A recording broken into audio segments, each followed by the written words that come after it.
do that. And here's your host. So Hanukkah Sameach, everybody. Go to Vayeshev Zera Shimshon. Vayeshev Zera Shimshon. In the Hebrew books, it's Shin Sadi Tet. And the English books, it's Vayeshev Het. I don't know which page. There's a Gemara in Shabbat. Okay, Rav Kahana is Doresh in the name of Rav Natan Bar Maimuni. In the name of Rabbi Tarhum. He says Ner Hanukkah that's put over 20 amah is pasul. Just like a sukkah and a mevoy.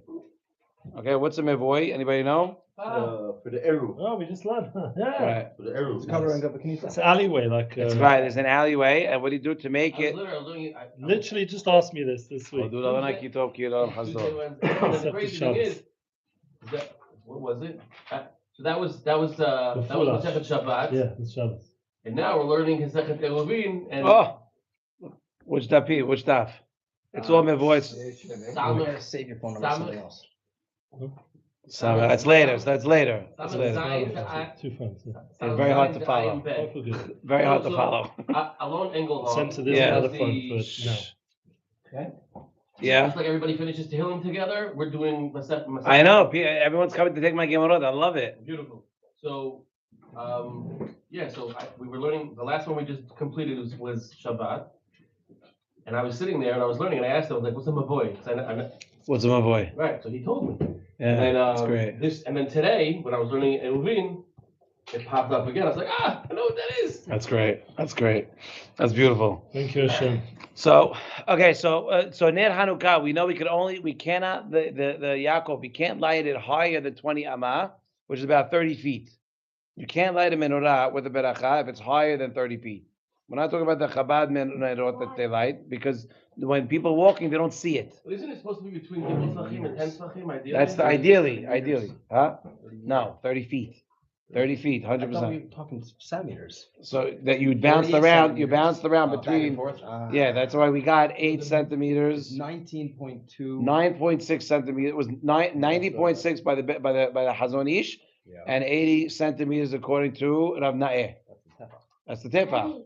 Then the Amma, we didn't talk about Amma. Right, we didn't talk about, so fine, 6 tefahim is an Amma. So then you have to do that calculation again. 48 centimeters. So 96, if you don't light it 90.6. between 3 and 10 Tvachim, it's b'diavad. Like if you light it, and then whatever, you're yotze, it's b'diavad, but you're supposed to do it between 3 and 10. Okay, let's go. So now look, yes. If it's 3 tefachim, then how is our Hanukkah bigger than 3 tefachim? Ours is higher. Right. But 10 amah, but 20 amot is really 30 feet in the air. It's very high. And if a person if a person puts his menorah, he lights his menorah from 20 amot, it's pasul. Just like if a sukkah, if you do it 20 amah, right over 20 amah, we learned it together. No, if it's over 20 amah, it's also pasul. And Are you talking about the menorah itself? The menorah itself has to be lit from the base. The base of the menorah has to be 10 tefahim. Okay. Well, right, that's actually a good question. The light itself, or the candle itself, or the base that it's on. It might be the candle itself. I would think the candle itself, not the base. The ner is the mitzvah. The ner is the mitzvah. Right. It's called ner Hanukkah. It's not called menorah, and it's not called Hanukkah. My wife used to harass me and say, it's not called menorah, it's called a Hanukkah. I go, it doesn't say anywhere Hanukkah. I told mommy. All right, but then I looked at it, I said, I finally learned Masechet Shabbat, because you finished Masechet Shabbat, right? On Kaf Aleph, it says what? It says, my Hanukkah. What is Hanukkah? And then it brings Ner Hanukkah. That's that's what it is. When are we lighting Ner Hanukkah, if you really want to get technical? Okay, so now look. So this is really called Ner? That's a Ner Hanukkah. That's because each, the mitzvah of menorah is one candle. One candle. Okay, so look what it says. So he says, that's the first thing he says. And then the second thing he says is, what does it mean when it says v'habor rek ve'en bo mayim?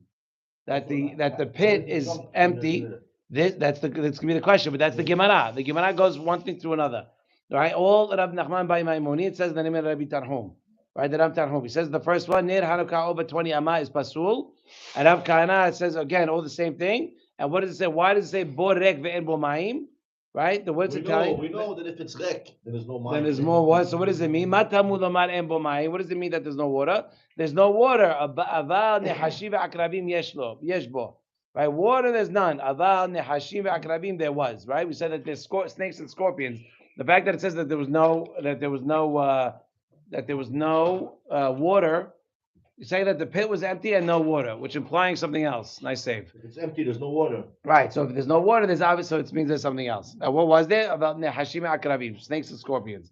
But so many hachamim, so many rishonim have asked this question: why is there's towels on the other side? Sorry, what on the other side on the table actually? Why davka does it matter? Why are you connecting one to the other? There's 100 other things that Rav Tanhum said in the Gemara that they could have said. It's 2 pages of Hanukkah talk, and right in the middle it says, what does it mean when it says the borek ve'ebo mayim? From where to where? You understand? You're talking about the way Talmud works. So I mean, they always have that in every. But it's one. But there's a reason. If you learn deeper, there's a reason. The reason he says it. So if you want to say it's because they brought one ma'amad of what he said, so let's bring another. There's other things that are more relevant that they could have brought. Why would they bring something so random about this week's parasha in Masechet Shabbat that the pit that they put Yosef in was empty and had no water? And what did it have? It had the snakes and scorpions. What is it? So what's the answer? Is it must mean that there's a real reason why the Gemara put it here, and not only that, but also that Ner Hanukkah needs it because it jumps right back to Hanukkah. You understand where we are? Okay, again, let's review. One liner and then back to Hanukkah. The Gemara says, "How you doing?" The Gemara says, "Look, Moshe." The Gemara says that the rabbi says that you're not allowed to put your menorah higher than 20 amah. Right? It's too high and there's no Pirsumei Isa. Oh, very nice. Good Sephardi family enjoys. Nice. Baruch atah Adonai Eloheinu melech haborei atzei v'samim. Amen. He's big. No. Yeah, Nana, he's big. This is from a branch. Say he's big. He's big. Izbeh v'samim. It's not Izbeh. It is. It's Nana. Not as what? It's a bush? Yeah. Oh, so you got to mark that on the thing. Beautiful. Thank you. Smells good. Okay. Oh, it's Nana. Who knew? Okay, so again, listen. Amma, yes, and Amma is this from here all the way down. So 20 of these, you can't put your Hanukkah higher than that. But then the Gemara also says from the same rabbi that regarding Yosef in our parasha, that the pit had no water in it, it was empty and had no water. Was empty and it had no water. What does that mean? It means there's no water, but there was snakes and scorpions. Okay, what does one have to do with the other? That's the thing. By the way, the Gemara has Hanukkah talk, or everything's talking about Hanukkah. Then there's a little line about the board, the bit, and then the rest is Hanukkah also. Where does it come from? So many Rishonim ask this question. What does one thing have to do with the other? So what do you have to say? You must say that when it's wow, look at that. Wow. Oh, come on. Yes. Nothing. Oh, look at that. I hope you don't get it. Yes. So much light just walks in. You should know I was 10 seconds away from buying this on Amazon last night. Then I was like, I want to see it again. With the I'm not gonna candles. see my All right, Vita, boys. Don't lose focus. It's going. That's a good one. That's points. You get points for that. That's real points. Okay, look. So we're on Vayeshev Het. Morty, let's go. Sit down. Let's go. Set him up. Simon, get him, Papa. Hook him up and open up the Het. Vayeshev Het. We have a Gemara on Shabbat that says that Ner Hanukkah that's over the 20 amah is pasul, just like a sukkah and a mevoy. And then they say right after it says ve'aborek ve'en bo mayim. What does it mean? The borek, don't I know that there's no water? Mordechai, I'm telling this for you. Right? Why are we saying en bo mayim? Because there's no water, but there is nehashim and akrabim. Right? Which tells you what? Which tells you that there was snakes. What does one thing have to do with the other? It's all talking about Hanukkah. Now you're throwing in the fact that Yaakov, had what's it called? That Yaakov, that Yosef was thrown into a pit without any water. Very nice. It's not saying that's not true. It just doesn't belong here. Makashur. Exactly right. So what do you have to say? You have to say that when it says Ve'aborek, the Gemara needs it over here for Ner Hanukkah. Why? Okay, hold on. It's Davka, you need it, otherwise it makes no sense. There has to be a connection between Ner Hanukkah and the pit. And if there's no, and not only if there's a connection, but the Gemara needs to have it here because the Ner Hanukkah needs to know about the pit that Yosef was thrown into. That there was no water and there was snakes and scorpions. Yaakov, you with me? Of course I'm with you. I like No the- snakes or scorpions. Right, but the fact is that the Gemara needed to put it here in order to learn for Ner Hanukkah. So what could it be? So let's see. So by the way, first you have to understand what is the reason why 20 amma is no good. Why a menorah over 20 amma is no good? It's pasul. Why? Because what? There's no pirsumei nisa. What does pirsumei nisa mean, Eli? Advertise the miracle. Advertise the miracle. Pirsumanes, right? There's no over 20 amma as to why. I remember in school, in high school, boys, listen. Dafka, they're gonna see it if it's high. No, You're not walking. I'll prove it you're to not you. walking around like this. I'll prove it to you. I was in high school, okay, and we used to have a security guard. His name was Bob. Okay, now Bob was sitting in the front, and he was a security guard, very nice guy. And it was an atrium, and across was the Beit Midrash. The door size was the same as this, and I was a senior, and he tells me, he goes, you know everything about we started talking. He goes, I bet you don't know what's written above the door. I'm like, what? I look up and yeah, there's something written on top of the door. Who knew? I didn't even know. And that was only 8 feet high. So forget about 30 feet high. If it's not in your line sight, you're not going to see it. If you're not going to see it, then there's no pirsumei nisa. There's no advertising of the miracle. Okay? Well, the only reason I'm laughing is you go to a grocery store and the products, the people that produce the product, they pay to be at Eye level. Eye level. So in supermarkets. Yeah. In supermarkets. If That's you what it is. live in a big building, So if you live in a big building, you have no choice. You light in your window towards the Shut Rabim because you have no choice. It is So what it is. Pirsumanes is also to your family as well. Right, there is pirsumei nisa for the family. Correct. So now again, why over 20 amma is pasul? Because there's no pirsumei nisa. But even on this is a problem. To the spot. The schach, yeah, we said it in the Gemara. Why would the Hachamim connect pirsumei nisa with the shemen? The oil was the small part of the war, the small part of the miracle. The real mitzvah, the real nes that he did was me'atim biyad giborim, right? Rabim. That's the real thing. That how many Hashmonai brothers were there, Yosef? How many Hashmonaim brothers were there? Oh, 5. but they were fighting. Five. But they were fighting for Five the brothers. Torah. They were fighting for Hashem. Very nice, but you The never shemen- see. Shemen But guess represents what? the Chokhmat Torah. I don't care. Doesn't very nice, but the main part of the miracle is the war, not the shemen. So why do we revolve everything around the shemen? One Because second. The whole point of the whole thing, of the Nes and Nisim that Hashem did with the Maccabim, was that the Torah will continue being with So Bnei Yisrael. I don't need shemen for that. I don't need shemen for The that. Shemen represents Chokhmah. But the purpose, then why? Then if that's true, why be Going Gadol? It doesn't mention all that. It only mentions war. Go read it. Read line by line. It's all about war. Yeah, Peshat. I'm talking Peshat. Don't talk other. Shivim Panim. You got to do the first phase first. Right, and the Pshat doesn't. In the Peshat, we're talking Peshat. Why would you connect the oil? By the way, it has to have an answer too. Shivim Panim means that it works in all 70 faces, not only on 1 or 2 or 3. It's got to work all around. It's got to be universal, just like my remote. Huh? What is the answer? Because the shaman reminds you of the war. Close. Close. Props. Not bad. Not bad. Stop talking to Mordechai, right? Right. So what was the main part of the miracle? Is that what the 5 brothers, right, came and killed thousands, right? And that's the main part of the miracle, right? And why are we using the shaman? Even though it was nice, it wasn't the first time that shaman lasted. What?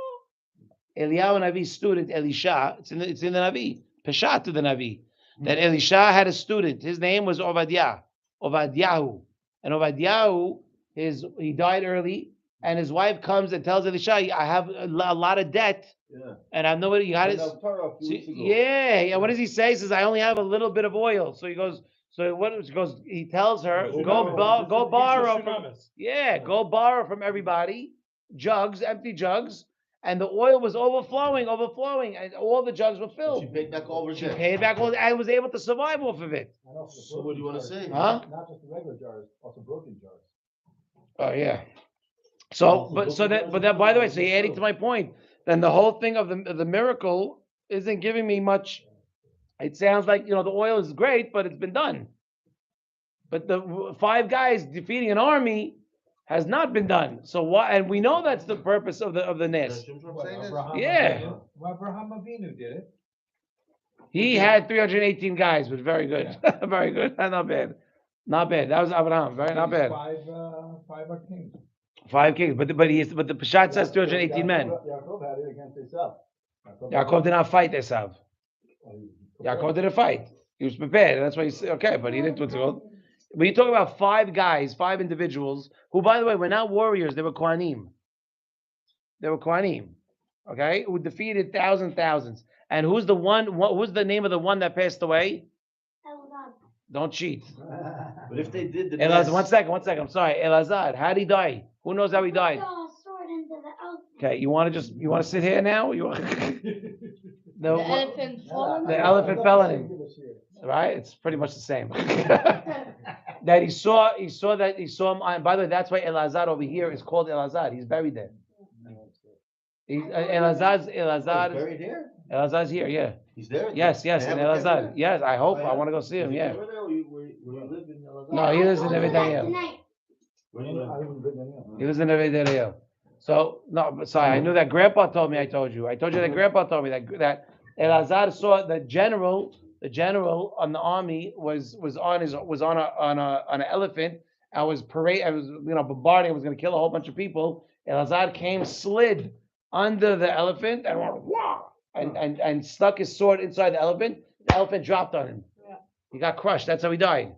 But he saved all the people. And it was over here in Elazar. Yeah. Yeah. Did the people on top of the elephant, did they die also? I don't know, I hope so. So again, what's the question? This is the question. First question we're asking: why in Shabbat are you sticking in about the pit where Yosef was what's it called was thrown into? Second one is now we're talking about Hanukkah because that's what the Gemara talks about. Why you telling me 20 Amah is pasul because no Pirsumei Nisa? But why the Zera Shimshon is asking why is the Pirsumei Nisa reliant on the oil if the main part of the miracle was the war? Second question. Third question about the pit. By Reuven, it says Vayatzilenu miyadam. It says that Reuven gave them the idea, let's not kill him, or let's throw him in the pit. So we shouldn't have our hands dirty. The pasuk says that Reuven saved him. Vayatzilehu miyadam. He saved them from them. Right? How is that real hatzalah? If he threw him into a pit where he was going to die anyway. No, because you're trying to take him out. But he transferred one problem to another. No, but he said, let's not kill him. Let's put him in the pit. And in his stead, it says, the pasuk says, Lemana tzileu No, miyadam, but it to says save him. Vayatzilehu means it was already done. Vayatzilehu means he saved him. No. Where's the Chumash? Look at Rashi. No, I know Rashi. Don't talk Rashi. I got you. Talk Peshat. The Peshat, no, I'm not saying it a bad way, God forbid. I'm saying talk Peshat. The Peshat says that he saved him. Not what he had the intentions to talk about. He saved him. Scorpions there. You're throwing him into snakes. How you save him? Hold on. That's what he's saying. You know what I say in work, by the way? You know what I say in work? Into the hole. Simon, 1 second. How you doing? So it says, Vayishma Reuven heard by Yetzileu miyadam. He saves them from them. Okay. Read the pasuk. I'm reading the pasuk. Vayishma Reuven hears that they want to kill him. Vayatzileu miyadam, and he saves them from his hands, from them. Vayomer lo nakenu nafesh. We're not going to kill somebody. That's what the Reuven says. But it says he already saved him. Because they were going to kill him. But you have to say he said it's past tense, already done. He knew he was gonna die. No, he's saying past tense like you already saved him. You didn't really save him. Yeah. My simple mind would think. Every time you say that, you end up putting him in a predicament. So don't. Okay.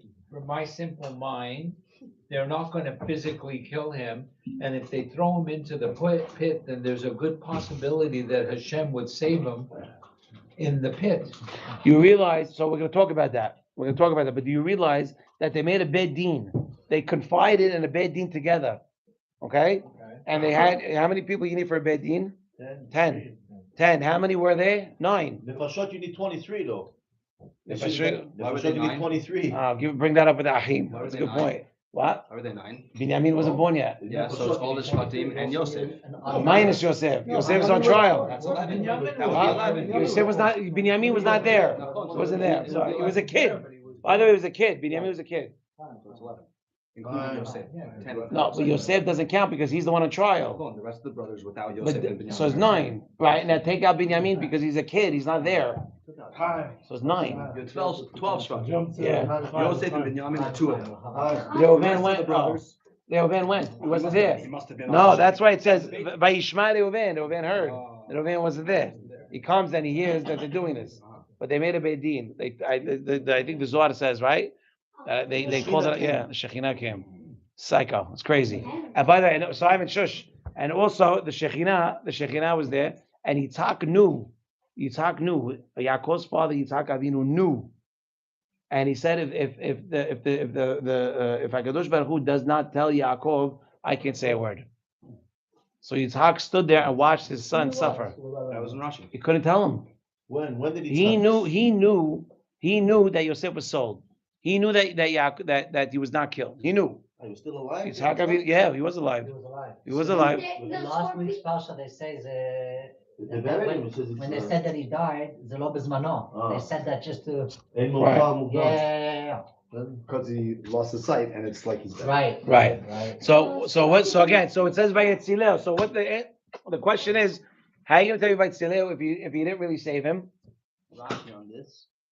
The Rashi said this. That Yitzchak said. Yeah, Yitzhak knew. He knew. And he said, if Hakadosh Baruch Hu doesn't do anything, I can't do. Who am I to do something? And that's why he wasn't mourning. Because in Borei Olam lo amar klum, Yaakov yesh lo ruach hakodesh. He said nothing. So if he said nothing, Yitzhak's like, I have to keep quiet. That's the inyan. So to answer this, who comes? The Zera Berach. Zera Berach we learned this week, right, Zev? Was the who? Is the student of the Megalei Amukot. Student Of Megalei Amukot, okay? He brings a midrash and says that there were 2 pits. There were 2 pits. One with stones and one with Nehashim and Akrabim. Okay, now what does he do? The Reuven throws him inside the pit with all the stones. What happens? That's why it says Vayetzila miyadam. Because he's not going to die. He'll be okay. We'll reconvene. I'll come back. Even if I come back tomorrow, they'll be alive, right? But what did they? But then after that, the brothers came and removed him from that pit because they said maybe he could gather all the stones and climb out. Let's take him out of that one. Put him in the other one. Okay, crazy. But Reuven is the tzaddik here. well, then, yeah, he had good intentions, which we're going to talk about also. The midrash, this also, he brings you is samuch to is semech min hakatuv, because what does the pasuk say? En el habor hazeh, this pit, not the pit, this pit. When you say this pit, that means there's more than one. More specific. Who said Abor Hazeh? The pasuk says habor hazeh. Reuven, when he put it in, or afterwards. Tell me. Look it up and tell me. For me, open up the thing. It's there. I think. No, it's not there. You got to go back. Perek Lamed Zayin Kaf Aleph. Bless you. So now, even though you have this asmachta, call it, it's not proof enough. It's not strong enough. Yeah, who says that? You asked the question. You share the class. Abor hazeh. Don't put him in this one. This pit. Let's put him in the other one. No, don't put him in this pit. No. Right, fine. Put him in this pit. Fine. Put him in this pit. And not the other. Now, which means, imagine you come over and say, sit down on this couch. What other couch is there? It's over here. Just sit down there. Right? So even that is not enough because it's not that we don't have you can't prove the pasuk that's black and white with the midrash. You need more than that. It's not enough. So if that's true, then the question returns to its original form. Why does it say Vayetzileu miyadam? Why did it say that he saved them by their hands? You said you put him in To borot. Yeah, but Zera Berech is bringing. It's a midrash, and it's not enough. It's a remez because it says abor hazeh, this board. It's true. It's nice, but to answer a black and white pasuk, you need more than that. So really the question returns to its original place. Why does it say that he saved Yosef? Right? And by the way, and even you could say, how is it possible that the brothers could sell Yosef after they pull him out and they see that the Hashim and Akrabim didn't touch him? You want to say they didn't know when they threw him in, no problem. But when he pulled him out, it's like, oh my God, you don't understand. You don't know what's down there. they should have realized that he's a tzaddik and he's innocent because Hashem made a miracle and didn't allow the Hashim and Akarabim to touch him. Because when you're angry, you lose all sight of everything. Who's angry? Yosef wasn't angry. The brothers were angry at Yosef. By the way, not no. Where does it say angry? Where does it say angry? It says they slew it to her. They hated him. They hate it. It's not angry. Sorry. No, sorry. Okay, when you hate somebody, Does not mean you're angry at them. when you hate somebody, you lose all sight of what's going on. I don't agree. Mechila. I don't agree. Mordechai, what do you I say? think Mordechai I agrees agree. with me. Why? I disagree. Because Oh, there you go. No, because angry doesn't mean that you're. Doesn't angry, does it constitute hate? When you hate somebody, you look at them in a different way. I hate the Muslims. Am I angry at them? No. I hope they You're not burn. angry at the Muslims? I hope they die. I'm angry? What? Angry? Get rid of that. Let's Not not go there. angry? Let's not go there. All right, fine. Nazis. Let's talk Nazis. Let's go to Nazis. You're not angry at Nazis. It's not the word I would use. You're Yeah, angry at them because you love who you love. No, you hate and love are two different. No, hate and love are the opposites. You're angry at what they did. You're angry at what they did. And because of what they did, you hate them. So this is what I need my father to split these hairs. Ohavei Hashem sinura. David HaMelech. Ohavei Hashem sinura. Sinu, fine. I agree with you. Sinura, I'm good with that. No, excuse me. No. He says anger. You're angry at I don't them say because anger. what they Hatred did. and anger are not the same. I'm saying anger is not. I never went to university. I don't know. I never went to university. Why I do don't you know hate? these Wait, things. you hate them, Stam? No, Why do you I hate them? hate them because they of what represent. because of what they did. No, because they represent the antithesis of the Torah, the complete opposite of the Torah. That's why I hate them. It doesn't mean I'm angry. I'm sorry. That's great. That's me. I'm saying. Anger is one of the tools of the other side. Hatred. It can also be anger is not only the tool of the other side. It also says "Vayichar af Hashem." There are times when we're allowed to be angry. Yes. When we're supposed to be angry. When someone is speaking up that's against your cool. Rav, when someone is speaking up or saying something against Judaism as a whole, you're allowed to get angry. You're supposed to get angry. Great. So you're allowed to get angry. I didn't say you're not, I agree. B'chol levavecha. Very nice. I'm good with that. I'm just saying hatred and anger are two different things. Okay, All right, I'm so take that aside for a second. They hated him because they. Now, when you look at a Nazi or an Arab, you can look at them You can look at them as justifiably, and you could say because even though you hate them, you can look at them the same way you look at a Jew. sorry. In all the midrashim, okay. I'm saying, and everywhere. Oh, you know what? Let's ask the rabbi. Let's ask that. I'm asking Charles. I'm sorry, Mechila. I'm sorry. Just because I want to keep going. Who are you talking Who is? Does hatred? Did were the brothers angry at Yosef, or they just hated Yosef, or was that the same thing? Pashat Pshat of the pasuk is they hated him. It's pretty obvious given the madrega of the Avos that they didn't hate him mamish. That there was something else going on. But By the way, I'm sorry, man. You can't hate a Jew. There was. Go ahead. You're saying what? Okay, let's move on. Fine. No, let's not. You can hate a Jew. Don't make me edit another video. No, editing. Hold on a second. If you look at somebody that you hate, can you judge them without any bias? I need a. What does that mean? If you one more time. If you hate someone, Your If you view hate of them will be somebody, can you slanted. judge them without bias. no. The answer is no. So because they hated him, they didn't judge him as a tzaddik because they couldn't because there was a bias towards him. Doesn't mean they were angry. That's not what I'm saying. So what are you saying? I'm saying that because they hated him, they couldn't see that he was a tzaddik. Yeah. Because of their You started bias. talking. You started talking. Okay, fine. That's better than what you said originally. I was rectifying what I was saying. Okay, so say you're rectifying what you're saying, and I can understand. You didn't say that. You just tried to cover up. I'll take what you're saying now. That I'll take, but not anger. No, Not anger. The point was that you wanted to say that they couldn't see there was a tzaddik. Correct. Whether you want to call it. By the way, can I make a point? The point. I didn't even get through the answers yet. I'm only on the questions. That's good one. Okay. The second part. Okay, we're good. So the question was, why, if he was a Sadiq, right? That because why would they continue to sell him? Another question. Because they hated him. Keep going. Next question. The Sadiq. By the way, the brothers were Shalim. Don't forget. The Ahim were all Shalim. It says in the Pasuk there was 12 children. Right? Rashi says that there was Shalim, each and every one of them. So they're not like me and you that have, Hey, well, it says therefore that if Aruch they're going to Hapam. be a bedin, they're going to be a bedin shalem. They're not going to be biased. They were, Says Aruch Hapam. there were 9. By the way, I know we talked Yeah, about but it. they had it already here. Okay, Remember, let's that was continue. Levi. No, but it's the same thing. It's Right. still living here. He's right. It says Aruch Hapam. Yaakov Avinu told them. Aruch Hapam. Yaakov Avinu cursed. Everyone thinks that I he know, cursed no, Shimon Levi. no. He cursed Shimon Levi. He cursed. Their Abraham, anger, their their anger. I know that. There I know was that. anger. Here Okay. and by Shem, both places. Okay, no, here or by Also Shechem? here that anger. They How do you hated know? him. He's right, Joseph. Where does it say? Look inside. Yeah, right. Very good. I love Take it that. from I love last that. week. I'll take it. Okay, let's go on. Next question. Why did Hashem have to testify?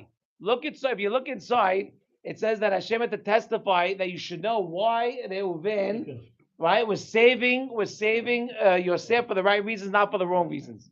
Right? It says that you should know that the Ruach HaKodesh, she writes, if you look inside, it says, Ruach HaKodesh le'a'id al Reuven, she'lo amar zot, he didn't say this only to bring Yosef back to his father. Okay, like Rashi says, leman itzil oto miyadam, was it for any other reasons because he was the firstborn, and they're going to say that I'm going to take the heat, so let me just get him out. That's not the reason. The real reason why he took him out was so he could take him back to his father. Why did the Hakadosh Baruch Hu, the Ruach HaKodesh, have to testify?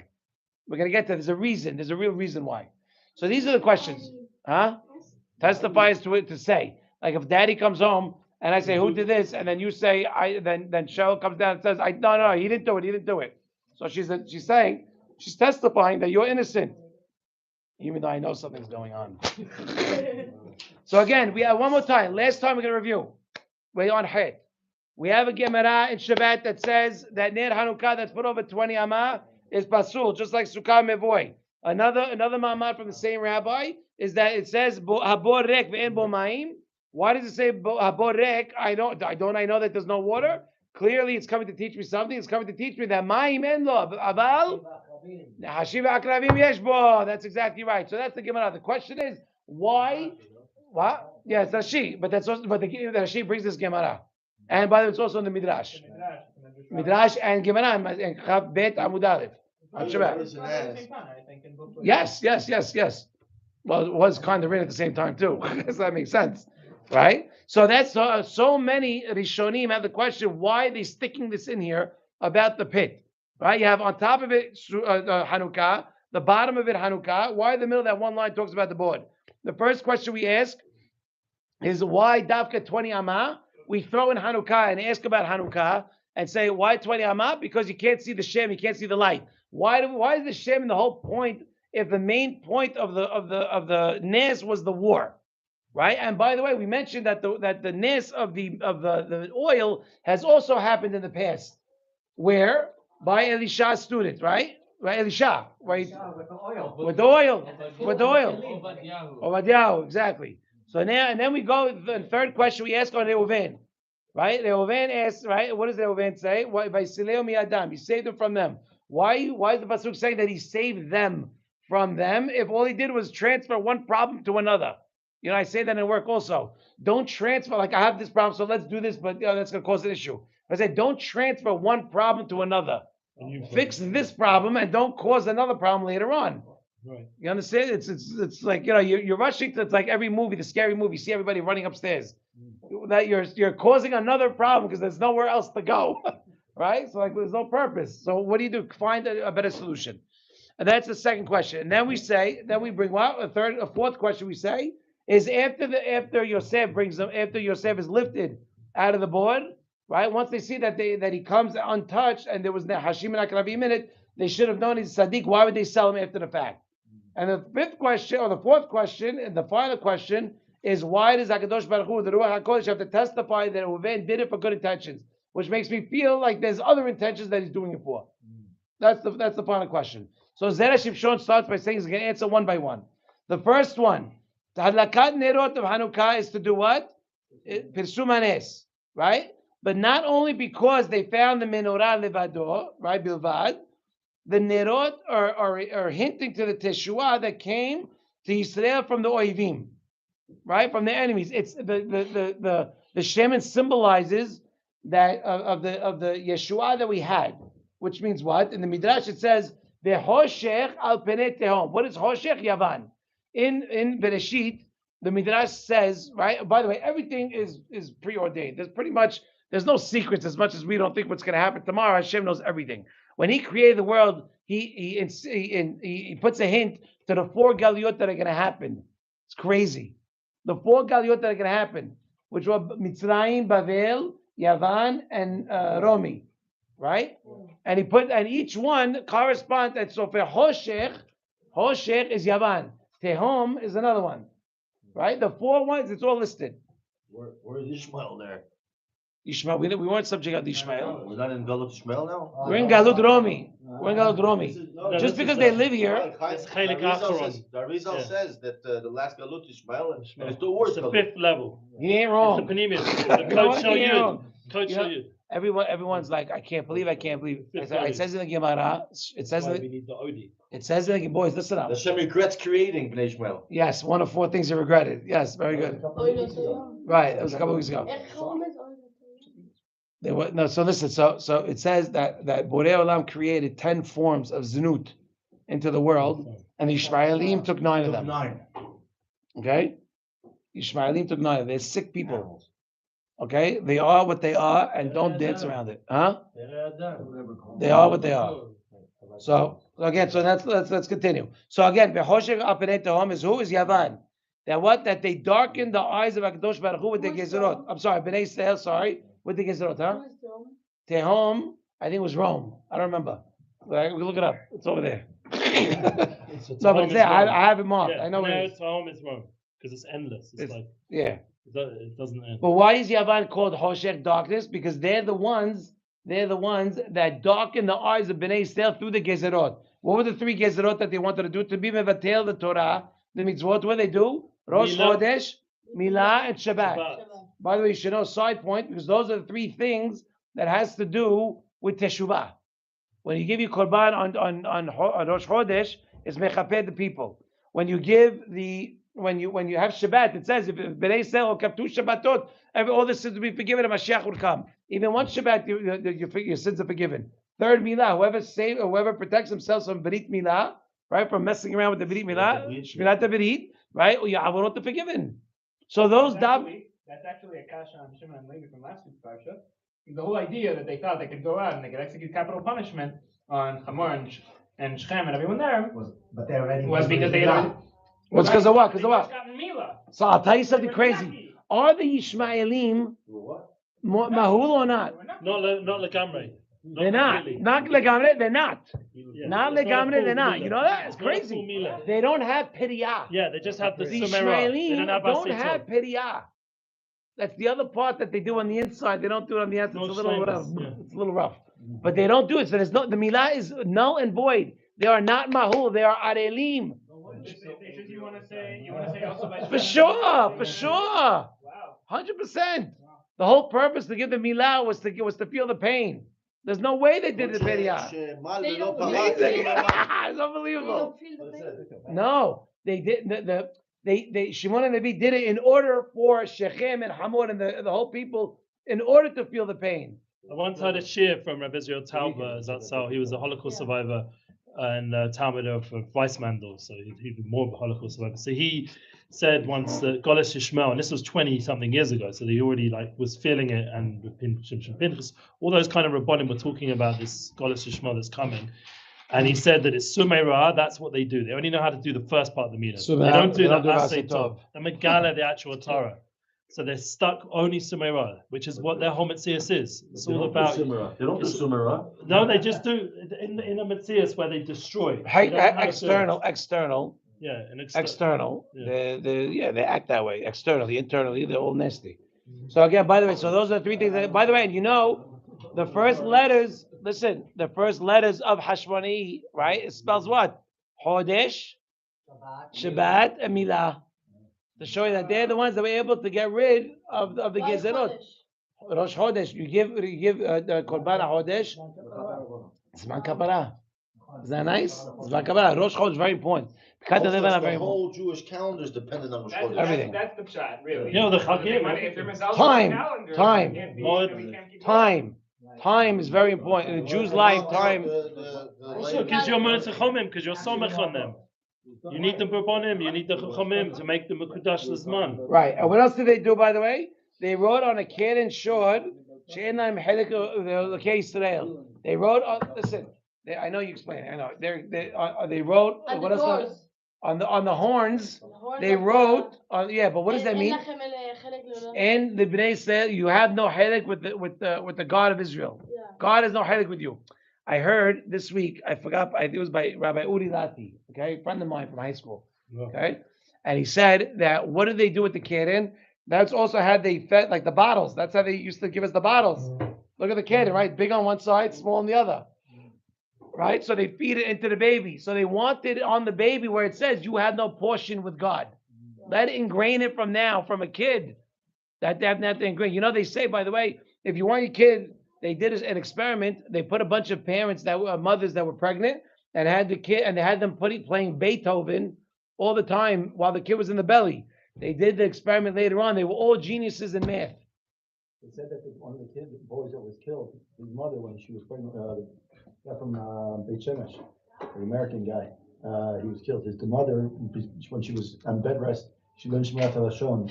The parents both said that he never spoke Lashon Hara since his whole life. So wait, what did he say? Say that again. Wait. She learned Shemirat HaLashon She was, yeah. when she was pregnant. Wow. Unbelievable. Unbelievable. I became very sensitive to hearing things that I wouldn't be sensitive to hearing in the past. Yeah. English music. I became very sensitive to it. I can't listen to, I can't. I became very sensitive to it. On the Zera Shimshon, you're right. No, I don't like, I became very sensitive. I don't want to hear it, man. When you look, if you're going to be makpid on your time, you be careful with your time, you could grow way farther than you think. Exponentially. Really. Good one. You have, okay, what'd you do today? You went to school? Yeah. Well, you came home? I didn't go. Oh, problem. What'd you do at home? I drove. Drew? That's I good. did Birkat HaShachar. Good. Think about what you did. Think about what you did. Think about, this is important. Because this is for the men more than the kids, because the men understand the value way more than kids do. I explain value to my kids, they don't get it yet. Only when they get older, and I say, bye-bye, you're on your own. Then all of a sudden, because... I Huh? don't have the energy or the bandwidth for all that stuff. Nah, please, they're too busy. Right. So the value of time, what you could accomplish, if Torah changes who you are and increases you, you know, I'm going to be doing, Parasha. good. I did Tikkun HaKlali. Everything you did on Torah helped you grow. Everything you didn't do in Torah is going to be done today, forgotten tomorrow. You know what I mean? You're on to the next thing. I went to the shul. Beautiful. I love it when you come, by the way. All right, let's continue. So now we're talking on what? That this is what the first one that we answered is that the Nes of the Shemin isn't exactly only about the Shemin. It represents something much bigger. It's that we were saved from the Gezerot that they covered our eyes with, right? They tried to darken our eyes through the Gezerot, which was what? Shabbat, Rosh Chodesh, and Midah. Right? And so then we're saying, what's the real Nitzahon that we had? What's the real Nitzahon that we had? Is that we Yatsu me'afela le'ora. That we were taken out from darkness into light. Right? Which means what? Which means Afela is dark. Afela is dark. Afela is darkness. Okay? It's the depths of the D, like the sea, like it's real dark. Right? And that's Davka why we light with the Shemin. In order to light the menorah, to give you light. To give you light. Right? Lirmos, to hint to you this thing. And to also show you Pirsum Hanes Benerot Hanukkah, right? The Pirsum who is the core and the Ikar of the miracle. The Pirsum of what is what? The Hatzalah. The fact that I'm able to be Jewish. Esau, by the way, does two things. He has two strategies. He either assimilates you or he wants to annihilate you. Pretty much one of the two. First, he tries to assimilate you. Who wants to do that? Esau. That's why I always say it's a personal thing, and I'll be vocal about it, huh? Shmid. First, he wants you to be like him, and then after that, to be a goy. And if you don't want to be a goy, I want to kill you. I want you out. It's a horror himself. He wants you to do averos so that then he can get you. Right. Like the Yevanim. Exactly like the Yevanim. Yeah. So that's why culture and society are two very different things. Shimon, you agree? But they only wanted to keep. Think about it. Society, huh? Yes, sir. Society is being a part of society, having a business, working, being part of society, living, saying good morning. That's society. Culture is something very different. What is culture? Culture is music. Culture is theater. Culture is, I don't know what, the stadiums, shows. Is the Torah our culture or no? Poems? No, culture in general. The definition of culture. Can I say my culture is Torah or it's against the word culture? We are just an existence. The Torah is who we are. So a guy called me once and he asked me, he goes, I have a problem. I want to hear from a Torah perspective. So I told him, stop right there. I go, if you're calling me to ask me what the Torah perspective that means, you're putting in other types of perspectives. I don't like that. You understand, you can't be 1 foot in, 1 foot out. You have to understand that everything is inside the Torah. Well, it's like Hirsch makes a very good point in his Hadgama to Chorev, which I think addresses your question about, can I say Torah is my culture? So, Chorev is basically Hirsch's Hashkafa, and he says, I'm here to present you mine, but I don't care what yours is, right? As long as you're operating in the framework of Torah, you find whatever Hashkafa helps you connect to the Ribono Shel Olam, and you're kosher, right? Which is actually like a. But what's the goal? And what's the goal? And the goal is to end. What's the end of the day? Don't cut your connection.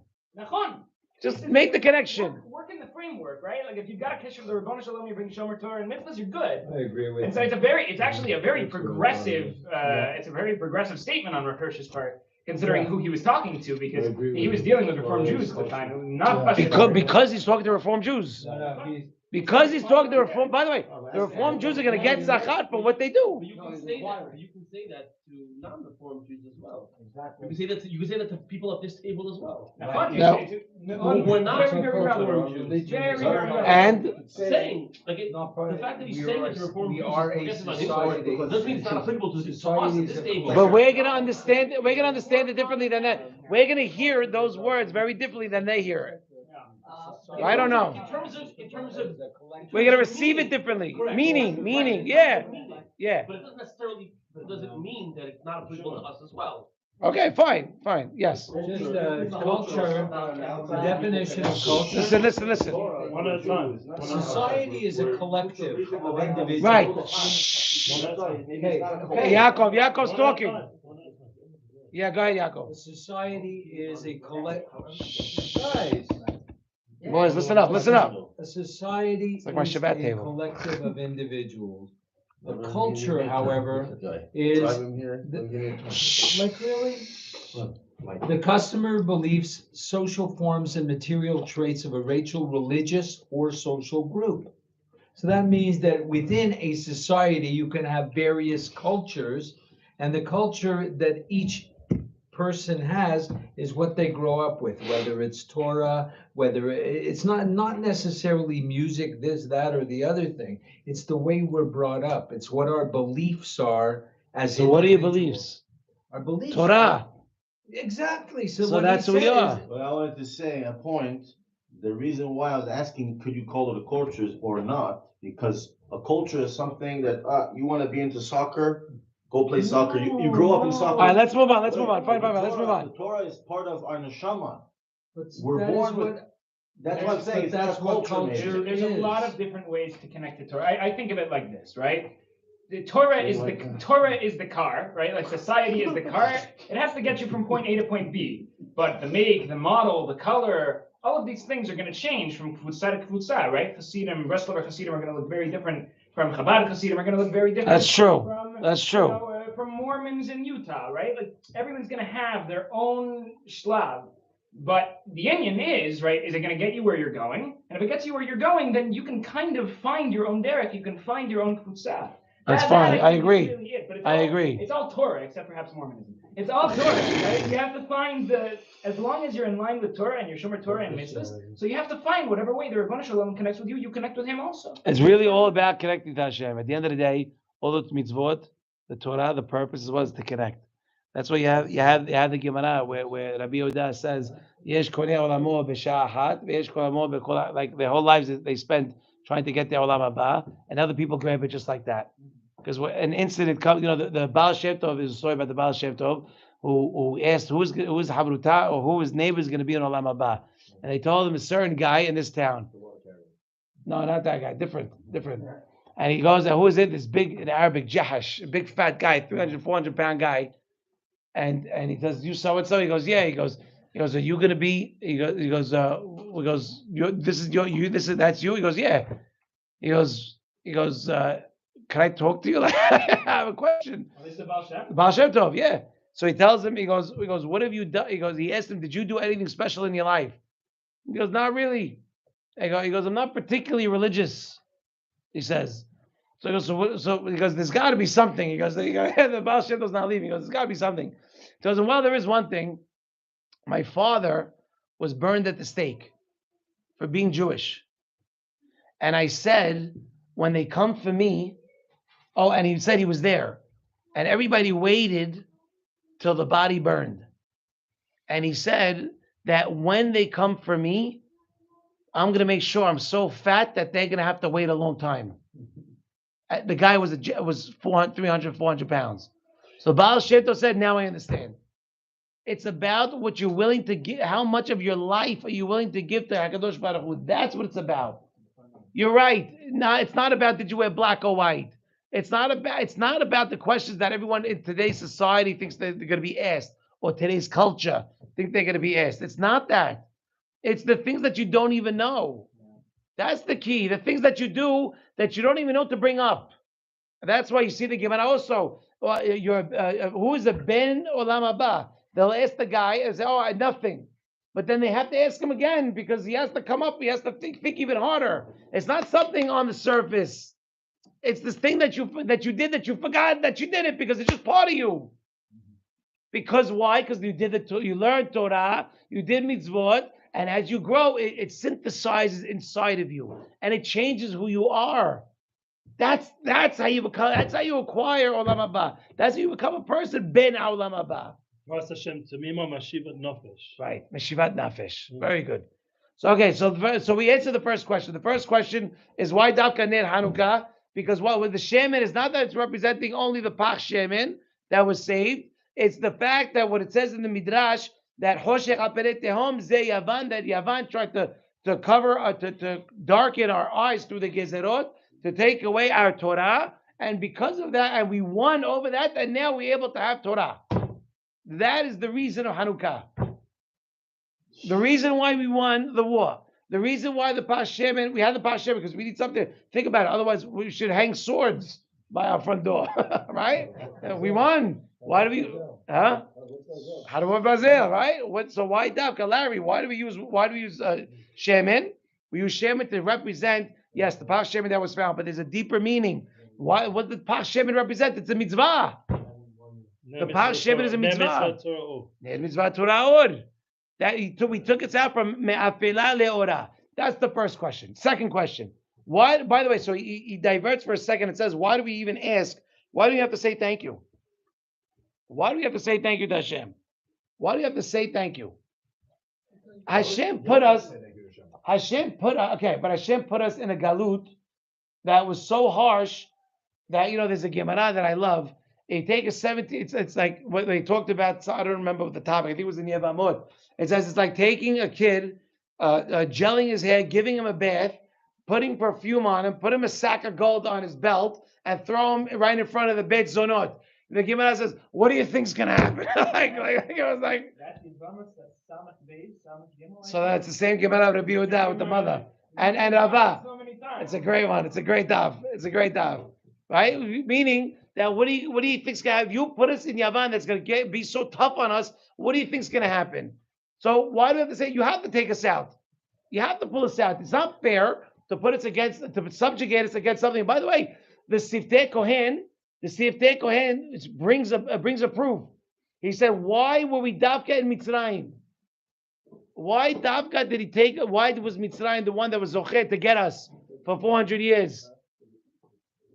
No, he has more. Don't worry. The earlier one. There's two shachs. The first one. He says, "What? Leave it open. I'll leave it open. It's hot." So he says, "What?" The Siftei Kohen says, "Why Egypt? Because the reason why Hashem designated Egypt was Kedesh Shelo Yamiru Datam, because he knew that we would the Mitzrayim would not take away whatever Yiddishkeit we had. We kept our names, didn't we? They didn't. Why? Because they didn't like us. They hated us. They despised us. They didn't even want to eat with us. We were at the 49th level of the Tumah, but that's different. That's how we did that. That we did that with the Mitzrayim. If the Mitzrayim came and tried to demolish our Judaism, take away whatever Torah that we had, right? It would have been much worse. We would have been way past the 49th level, much quicker. Much quicker. Look, every time you say someone's name, you're mashpia the name into the world. That's a mitzvah. You're bringing stuff out in there. You understand? Why does everybody come here and they change their name in Hebrew? So I tried to tell my kids, but they didn't take it. The Pittsburgher Rebbe asked me once. He goes, because he called me Shaul. He goes, Shaul, you gonna change your name now that you moved? So I told him, I go, Rebbe, when Ula used to go from Bavel to Eretz Yisrael a lot. I go, when he went, did he change his name? He goes, no, his name was Ula. I go, that's whatever. My name's my name. I can't change it. It is who I am. So half of Efrat today knows me as Shaul. Half of Efrat today knows me as Charles. I'll tell you a quick funny story. When I was living in Yeshiva with Rabbi Katz, Yeah. our Rosh Yeshiva was Rabbi Robin, or Rabbi Chaim Robin, very sure, Rosh Lema. Amen. And he would say to the new guy in the Yeshiva, he goes, what's your name? And the guy would be like, Menachem, whatever it is, you know. He goes, like, what's your real name? What's your real name? Alex. Peter, Right. whatever, you know. All right, Peter, sit down. Right, exactly. Be real. Be real. Be who you are. So the question is, why do we have to say thank you to Hashem if Hashem put us there in the first place? Right? And we bring a proof that Hashem cares about where He puts you in Galut. And even a bigger proof, by the way, there's a Gemara in Gitin, a great Gemara, where Rava Bar Hana was sick. Remember this one? Rava Bar Hana was sick, and two of the Tarim came to go visit him, and it was the Persian holiday, very really connects with Hanukkah. There's a Persian holiday, Kivyachol, that no nerot are allowed to be lit outside, with the exclusion of the Persian temple. All the lights that were done outside have to be only in the Persian temple that night. So a Persian police officer came to make sure that everybody's doing it, and saw this light and grabs it. And Rav Bar Hana says, he goes, it's better. He makes the thing better that we should be under the shade of God or under the shade of Rome, because they're not as bad as Persia. Because Persia is the worst. So Gemara says, what are you talking about? The Rome was much worse. They destroyed the Beit HaMikdash. He goes, yeah, but the Rome of yesterday was weaker. The Rome of yesterday was weaker compared to the Persian rule of that time. But later, 70 years later, or whatever it was, Rome was much worse than Persia. But at that time, what does it show you? That Hashem is supposed to put us under a lighter form of Galut. A lighter, by the way, Rabbi Miller says, he goes, the Galut that we have in this world is nothing, it's sweet. He says it's sweet. American Galut is sweet. He goes, we're not scrubbing toilets. We should be the nastiness, the low guys of the generation of the, what's it called? Look today, 6 million Jews killed. That's no, Rabbi Miller lived after the Holocaust. About America. He's talking about America. It was 20 years ago. He says we have it in America. We have it sweet. He says. Yeah, they had it sweet in Germany too before the Holocaust. That's a very good point. He didn't say don't leave. That's not what he said. Something was sweet. Do you have any donuts left? I could bring one to my wife. I saw the photo. No, they're dairy. My wife said they're upstairs. I didn't bring them down. Tomorrow, going over tomorrow. Yeah, but you can't go upstairs. It's for her though. She hasn't eaten any meat. No, they're upstairs. They're all upstairs. Oh, that's fine. So then Tomorrow come. I have a whole box. I have 6 of them. Gotcha. Okay. You know, she's like, you sent me a text like, is she giving birthday? Is she giving birthday? It's mamish like any day now. Okay. Shabbat Tova. Shbi Zechut. So what does it say? Shabbat Tov. So what does it say? So by the way, it also says Sanhedrin, if a person kills another guy, right? If a person throws him in a pit, okay, or in a fire, or in an ocean, and drowns him or kills him, is he hayab? It's hayab. That's a very important point. That even though you didn't do it directly, you did it indirectly, you're still hayab, right? That share and anu yechulim. That's it, right? Because so this is a crazy thing. All right, you ready? I'm glad the crew's a little light tonight because I can't handle too much yelling. I'm gonna go for it. Where are you? Where are you in the book? Ella? Taf Aleph, Ketuvot, Kof Aleph. Yeah, sit next to me. You did the whole part in this whole part Yeah, in English. yeah. Go to the next line. Right? The truth is, we're not allowed to leave. Are we allowed to leave Galut or not? Don't worry, Yaakov. No, I like to put you on a roller coaster. Don't worry. I got you covered. The only reason I'm here is my wife said she's coming to Israel. You want to come along for the ride? Fine. You know. Right. You want dinner tonight? No, it's gonna be in Israel. So the pasuk said we have a pasuk that says Nishbati etchem benot Yerushalayim, right? It's Shir Hashirim. Says if anybody tries to right, right? Asher tahpas, right? Until it's ready. What's tahpas? Tahpas means until it's ready. Till it's desired. Till it's desired. You can't. When does Mashiach gonna come? When the majority of Bnei Israel are living in Israel. Okay, so then if you're in Galut, then you. But we have an oath that we said we will not expedite the Geulah, which means there's a Gemara in Ketuvot that Rabbi Zera was in Babel. I know, but don't you think that oath is done after 2,000 years? Do we still hold by that thing? May I speak? Why does it expire? Of course it expires When? after 70 years. No, what are you talking about? So by the way, you don't want that. Then what? Then the promise B'nai B'tarim is gone? If the Jews come from America now, like, oh wow, like, So don't what- do it because we excuse me. might have the Geulah. Hey, what about B'nai B'tarim? If 70 years, everything goes. What? What? I'm sorry, what? I don't understand what B'nai, you said that all the Shavuot disappear after 70 years. B'nai B'tarim was a Shavuot from Hashem. That's before the Brit B'nai Shalot Talu, but that's afterwards. That's the Galut Mitzrayim. Tell me the Galut Bavel. You have an allusion to the final Geulah with Yaakov. You have an allusion to the final Geulah with Yaakov.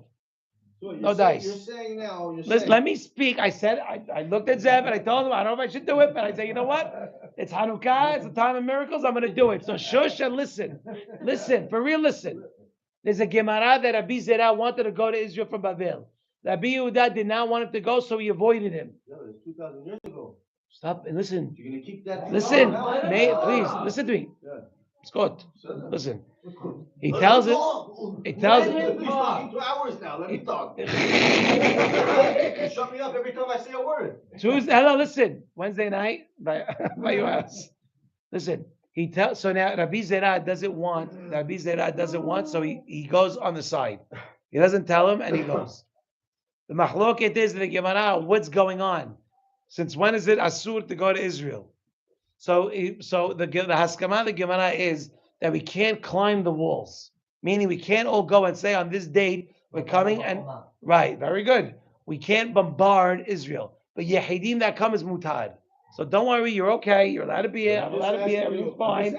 You're okay. I said a roller coaster, Yaakov. I'm just asking, is this Jews that you just said now? Yeah, that whole Jews. Does that still hold 2,000 years later? So that's the reason why. That's the The new. I'm asking you, like, does that That's- Torah still hold? You have Really? Think about it. According to Sama, yes. No, I'm just saying. Yes, I'm not. That's by the way. You It's not cannot. about- But just because you don't like it, Maybe I came too early. Let me pack my bags and go back to the Bahamas. You're not allowed to leave. but you can't leave. Too early. Too late. You can't leave. Father's funny. Right, Moshav. So now, No. what? Also, they live from Maccabean. The Moshe's right next to. Okay, good. So again, there's a reason why I'm bringing this up without getting everybody all worked up. Okay, the Yevanim, they were treacherous waters, right? It says Maim Zedonim, right? Like it says in Tehillim, right? Yavan, Hametzulah. Right, very good. Right. So if you put us there, it's your kivyachol obligation to take us out. And if it's your obligation, we don't have to thank you for doing what you're supposed to be doing. So maybe we don't even have to thank Hashem for this whole holiday. Right? So what do you have to say? You have to say that he didn't have to take us out. Which means what? שהגם שמסרנו לאומה רשעה כזאת, that it's not hayav. It is not hayav to take us out. We said if you're going to put us through a rough nation, right? Then it's your fault that we're here. Look, if you give a 5-year-old 100 pounds to carry, he's not gonna do right. He's gonna. The rule is that which rule? Which rule? Basically, it's saying If you didn't have to save us, you gotta understand. Yeah, if you get the guy in trouble, you gotta save him out. Yeah. The rule is that if you put him in a situation where he cannot get out on his own, he is hayav. If you put him in a situation like throw him in the water overboard, or you throw him in a fire, I understand. right? He is hayav. You're hayav for doing it, even though you didn't physically shach the guy, but you're hayav. Why? Because you gave him no way out. So if Bnei Yisrael were given no way out because of Hashem threw us with Yavan and they're so hard, Hamayim Zedonim, then what do you want from us? Then it's not our fault. And if it's not our fault, we should have to right. Hashem did it. And why should we have to thank you? So why should we have to thank you? Put out the candles. Before you blow out the candles. Before you blow out the candles. Before you blow out the candles, turn your sweater on. So you have to say what? You have to say what? That even though he threw us into this, he is not hayav, right? And now that he did save us, we have to thank him. Why is he not hayav? Let's see. According to the Deen sheyesh lanu etz hakadosh baruch hu. 1, 2, 3, the fourth paragraph, right? Haynu. ומishum דהדין שיש לנו עץ הקדוש ברוך הוא כבר הקדים לנו על ידי ירמיה שהאומות אינם דומות לדין שכבש עליו לתוך המים. That this concept of getting thrown in them and not being able to survive, Hashem already preempted with Yirmiyah and he squashed that claim. Meaning we don't have that claim to say that we can't handle the goyim, the galut. Why? Because they're considered snakes. They're considered nehashim, right? And Hakadosh Baruch Hu, right? It's as if he threw us in a pit full of nehashim, right? And we know that that a nahash doesn't attack unless Shemaim says so. A nahash has no free will. But a scorpion is gonna attack if you're not. Akrav, yeah. An akrav, That's why any behema, any haya, doesn't have free will. That separates us from the behemoth, right? We have free will; they don't have free will. So what separates us from them, Yaakov? Free will. Say it again. You got it. Okay. You all right? Yeah. Okay. So then he can't. So then, if that means that they're considered snakes, they're not considered like fire or like a river or like a body of water. They're not for sure will die. They're not for sure going to attack you. The goyim only attack you if Hashem says so. And if we sin enough that the war is going to attack us, which is basically. But that's because that's from Hashem. You understand, Yaakov? That because they're considered like the snakes. Why are they considered like snakes? Because snakes are not the one that can attack. That snakes don't attack just stam. Snakes attack because Shemaim says so. Huh? But people have the option. What do you mean? It says the Malachei Habala, right? When they have the okay, they do not differentiate between good and bad. They take whoever goes into their path. You should know that. What? The Malachei Habala. That's right. That's what I mean. Like the Malachim of destruction, when they're given the okay to go wreak havoc, they don't differentiate between good and bad. They just go and they destroy. So the Nehashim, they don't do nothing unless Shamayim says so. Okay? The Gemara Sanhedrin says that what? There's a mahloket. If a person, okay, Mordechai comes over, he's in a good mood, and he goes, hey Charles, I got a snake. He puts a snake next to my arm. Now if the snake bites me, and God forbid inserts venom in me, is he hayav or not? Is a mahloket. I have to what? Is a mahloket. That was recently the document. Al Retzach. Yeah? Yeah, Murder. So the mahloket is also in Sanhedrin. Right. Good. So the mahloket, listen. The mahloket is in Sanhedrin. What does it say in Sanhedrin? It's Rabbi Yehuda says that Hachamim. Yeah. Rabbi Yehuda says that is mehayev. The guy is hayav. Hachamim say he's patur. Because the snake only does one thing. The snake only knows what to do one thing, which is to bring venom into the person. So Rabbi Yehuda holds that the venom is on the edge of the teeth. Hachamim hold the Nahash only puts the venom if he wants to. If he wants to bite, he bites and then puts the venom. He has the ability to control if the venom is going to touch. For sure, the snake's gonna bite. Yes. No. No, it's not. And The venom. If he bites, the venom's coming. The snake's gonna bite. Right. Did the guy get poisoned or not? Sometimes the According to snake Rabbi bite. Yehuda, the poison is on the tooth. Sometimes To nature, the answer is no. It's in between. It shoots out venom. It's gonna be venom every time. when it bites. Why? When it No. bites, the venom comes out of the tooth? Yeah. So then there's no difference between. So hold Rabbi on. Yehuda and I didn't get a Chachamim. chance to look that up. Sorry. I didn't get a chance to look that up. And I didn't get a chance to look up the Gemara. But no, the machloket is So there's no difference between Chachamim and Rabbi Yehuda. no. And- Rabbi Yehuda holds that the venom's poison is automatic. there, but there's no mishaneh. Once it bites, the poison comes out and kills. Whether the poison's in its teeth No. coming The out or whether Nahash it's has the inside. choice. No. No. What he's saying is that the snake has a choice. Right. The choice. He bites when he wants. He doesn't automatically bite. The snake has a choice to bite and insert venom. He said it's against nature. He just said. No, that again. You're 100% right. Okay, now we're gonna give the floor to Yaakov. Hold on. Because I didn't see that one coming. Snakes could deliver dry bites. Dry bites. Snakes could deliver dry bites. Yaakov, my man. Wow. No, Rabbi. Rabbi Google. No problem. That's a great one. What does it show you? And by that's the halakha, right? So now, but how do we know the halakha? Look, so therefore there's a hiluk. Listen, there's a hiluk. There's a difference between somebody getting thrown into water, that's going to die for sure. But a nahash is different because if he doesn't want to do it, he doesn't do it, then the guy don't die. It's against Rabbi Yehuda. Google doesn't go with Rabbi Yehuda. No, it goes with Hachamim. It goes with Hachamim. Right? So now, even if he does go to his hand, to his friend, according to Hachamim, he's patur. And for that, without the snake wanting to, he's not going to do it. But according to Rabbi Yehuda, for sure it's going to happen. Right? I feel below kavanah yetila eres. Right? It's going to the venom's going to come out regardless. Right? By the way, Baba Kama, Kav Gimel Amud Bet. Where are you now? I'm on Ve'im Ken. We're up to Lamed, what's about Lamed now? Yeah, good. You jumped this one. Mishum Achi. No, I just said it. There's a difference between getting thrown in the what's it called versus the other way. That's the difference. The difference is there's a difference between getting thrown in the water or the fire versus a snake bite, because a snake bite is not guaranteed. That's the key. The snake bite is not guaranteed. No, according to Hachamim. The view that says you're out. Yes, the view that says you're out.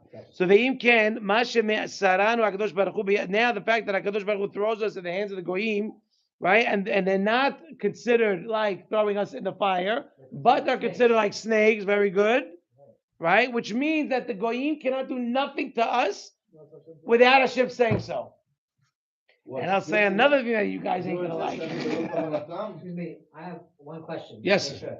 You say, but there's choice. You just said snakes have choice. Right. Individuals and okay, Right, very good. It's not that the snake has a choice. Now you're saying to me that it's Talud Hashem. So that kind of like Paro. So wait, let's say it again. So you want to say that the goyim are like Nahash, but they don't do nothing until Hashem says so. That's the first Good, side. right? And then we're saying that a snake has a choice if to use the venom or not. There's no choice. So that's what I'm trying to So- understand. like Paro. Just a very quick point, when we're in Right? Galus, a lot of the things is not what they do to us. It's what we do to us. ourselves. Yeah, it's the what we. To try and assimilate. That's exactly what the Zera Shimshon is saying. That Hashem doesn't do anything. Yeah, no, amen. It's exactly what the Zera is saying. It's nothing to do with the goyim. The goyim doesn't do. They don't do anything. We do it to ourselves. That means when something happens, it's because we did it, not because they're doing it. You understand? But by the way, I have a question. Maybe the halakha is like Rabbi Yehuda. Hello. Maybe like the halakha is like Rabbi Yehuda. That works well with the Hakamim. But what about Rabbi Yehuda? That means what? Maybe the halakha is like Rabbi Yehuda before Google came out. We couldn't verify. Then what? Then maybe we don't have to give thanks to Hashem. Because he has to. Because the snake bite is he's hayav. It's something like trying to put in the fire. Right. It's then exactly. what? So we maybe have you want to say. Then we have to think. then you have We're to gonna think. die. And he saved us. If he saved us, we have to thank him, no? We have to thank him. Yeah. So, okay, but Rabbi Yehuda is saying, no, Rabbi Yehuda is saying that the Nahash is the Goyim, he put us there in the first place.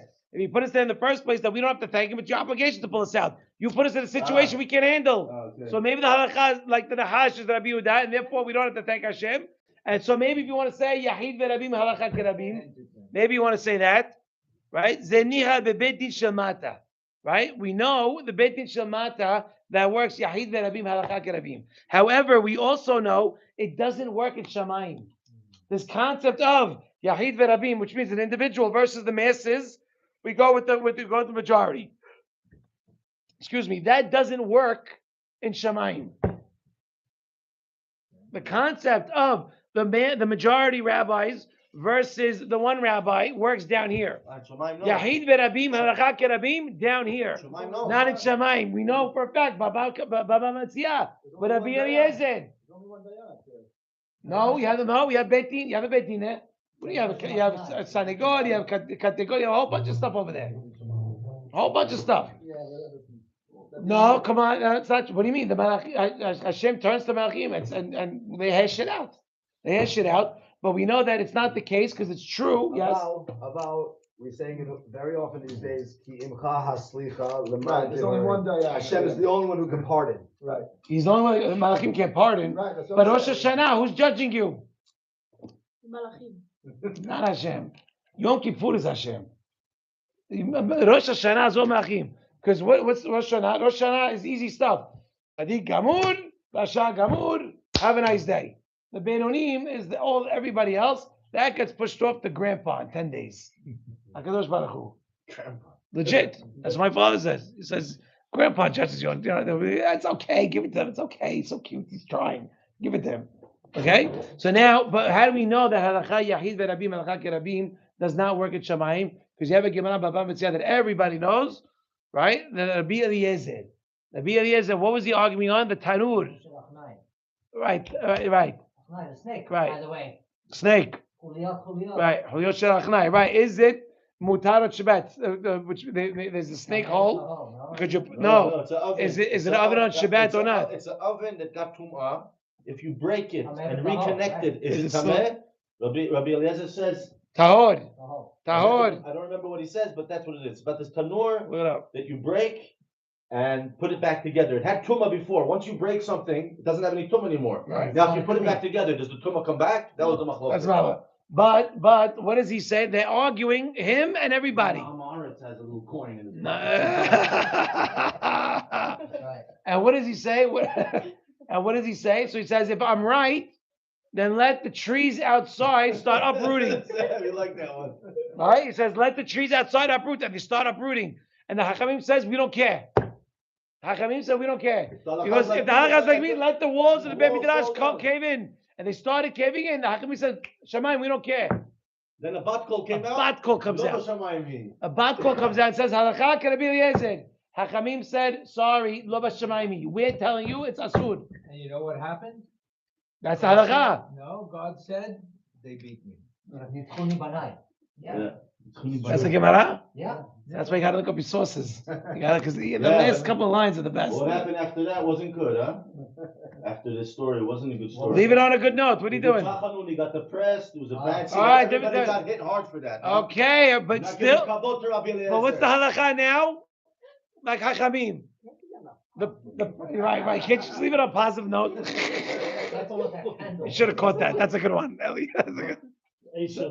Right. So now what? So bottom line is we're showing what the whole concept that there is that it doesn't go like that, and the Yahid can win in Shamayim. So listen, boys. So if that's true, maybe the halakha is like Rabbi Yehuda and Shamayim. Then Hakadosh Baruch Hu had to save us, and if He had to save us, it would be considered the same thing like Mayim or fire. And there's no reason for us to do Pirsumei Nisa. Again, you have Hakamim and you have Rabbi Yehuda. Hakamim say a snake that bites you, a snake that if a friend comes and does something stupid, silly, and puts a snake next to you and he bites you, the guy's patur. Why? Because the snake has the choice. But Rabbi Yehuda says no, he's going to bite you every time. Yeah. Okay, the venom's coming out every time. So according to Hakamim, right? That Hashem compares the I don't understand goyim the to Jewish Nahash. Chachamim. Chachamim say he could have bit you or could have not. He bit him. He died. Is he No, chayav? no. Go. It's not whether he's gonna bite him or not. The venom. You're taking the guy, your friend comes over to you and takes a snake and puts the snake's tooth into your arm. Ha, gotcha. But the guy died. question is, And the guy died. It's venom. No. The question What? is, you put the snake in the guy's arm, the tooth in the arm. No, but it And- says chayav or patur. What is he chayav? If there's no poison, it's not chayav nothing. No, but is it always gonna come out? Right, the Then question it's is, not. is the The Oh, mahlok, he's asking what's the No, hayab chayav? patur Chayav mean? on what? The guy got killed. The snake killed him. So what do you mean? He has So how could to. Chachamim say it's If patur? he's hayab, he goes to Beit Din. What do you mean? What? If the guy is hayab, he goes to Beit Din. Because do you you mean? can say that it's. If the guy He's kills the chayav guy- something for killing somebody. But with it's a snake. gone. So that's what I'm saying. Hachamim say he's not. Rabbi Yehuda says he killed somebody. That's what I'm asking. How could Chachamim say that this guy's patur? So that- because the snake has a choice to kill Grama. him. The guy got killed from this A snake. beautiful word that's written in Shas, grama. It's like what? Like during COVID, what's it called? In COVID, when we didn't pay everybody for 3-4 months, furlough. Right? That's like grama. Like grama is mutar. If I put a snake on your It arm, Destroys. almost seems to me that Hashem is Brahma. saving Brahma. us It's from weak, ourselves. man. Very weak. Very weak. If we're doing- Yavan was destined from Bereshit. I understand, but if we're talking about Galus and we Yeah. are doing it It was to done- ourselves, it's a lot more than what they can do to us. It's what we do to ourselves. It's always that way. So You're right. Hashem is saving us from Ourselves, right? It's true. Akram, Yeah. scorpion, he has a, he can bite, he cannot Avirat bite. nefesh, no. He's always gonna bite. Always. Always. The question on the snake, when he bites, does the venom go in or not? Zeh she'ela. If the venom's gonna go in. Yeah, that's what he's saying. Don't do this at home. Do not try this at home. Disclaimer. I can finish at 10 if you want. By the way, I just wanted to No, point go out- till 10. Okay, I got but the 10 is usually the time. We'll go later. No. But I got- But, okay, I love you. But listen, just listen. Okay, yeah. Okay, listen. So what's the answer is what? Is Baba Metziat, right? So maybe Shemayim, so maybe the halakha is like Rabbi Yehuda, and if the halakha is like Rabbi Yehuda, then again he's hayav over the door. And that the halakha is like Rabbi Yehuda, and if the halakha is like Rabbi Yehuda, then Hakadosh Baruch Hu is hayav to save us because he put us in this situation, and a nahash automatically is going to put the venom in, and the goyim and the umot are considered like the venom, like the snake, and if they like the snake, it's the same thing as throwing somebody overboard or throwing him in the fire. If you saved him. No saving. It's saving never happened. Well, that's why they bring the story of Rabbi Eliezer to prove that it's halakha shel Rabbi Musa. To show that just because Beit Din Shel Mata, yes, Beit Din Shel Mala doesn't work that way. And Yavan, it was a Gezerat Shamayim. So if it's Gezerat Shamayim, maybe it's called Rabbi Yehuda. And therefore, that's why we bring the Borek Ben Bomayim. Where does this come from? What's going on? To tell you what? Vayetzileu. Remember, one of the questions we asked was the Reuven. It says Vayetzileu miyadam. Give me a minute. Let me say. No, I'm saying, that was the question. How do you say it? Shma mina. Well, because he put him. You put them in the rocks.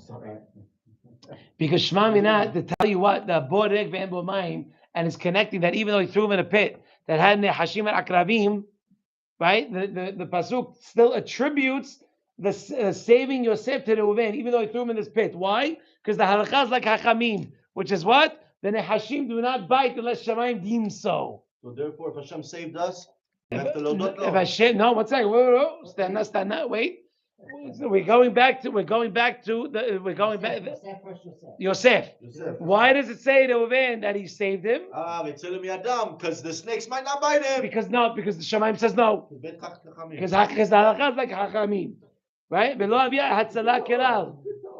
And the halakha is not like Rabbi Yehuda. Right? The dashina bor ve'ek mayim right? So vayisirem miyadam is what? Davka miyadam. What does it mean that he saved them from their hands? Specifically, in order that they shouldn't kill him from their hands. Meaning they were going to kill him. Right? The nehashim and akravim is up to Shamayim. But Adam has behira.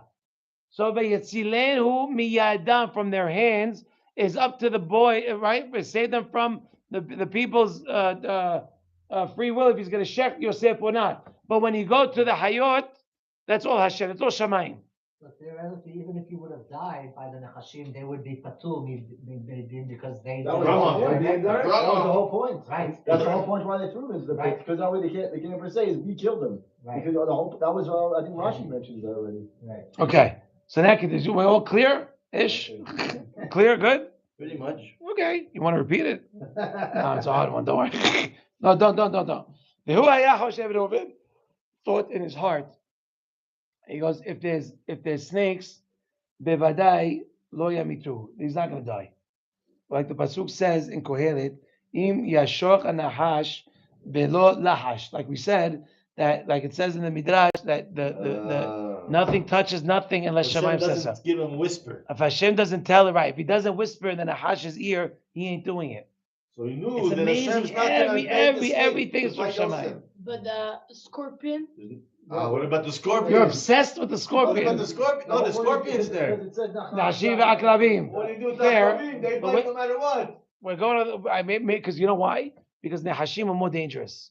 Akrabim you can step on, You kill them easy, yeah. and there's no venom. Is there venom in the scorpion? Poison in the tail. Yeah, well that's why you got feet. Yeah, I don't know. You Kill got them. nahash is You different. step on By them. the way, snakes are very fast. Snakes are fast creatures. So are scorpions. Correct. They run a lot. They're very fast. Well, who? Scorpions? Yeah, they're very, I mean, for the little size, they run very fast. So mishum ha'achi haya davar masul balev. I don't want to see. So because this, but by the way, so this concept was given, it was in Reuven's mind. Nobody knew about it. It was in his heart. So therefore, This the whole Ruach Jews- HaKodesh had to come This back. whole Jews, Shimshon No, was in of it. only Reuven. We're talking Reuven. I know. Why he threw him in? Because I know that the Nahash, unless Shemaim says so, he's gonna, so that's why Vasileu mi Adam. That's why Ruach HaKodesh has to come and me'id that Reuven had good intentions. So it's basically what I understand is that Reuven's whole thing is that I know that Hashem is going to protect Yosef.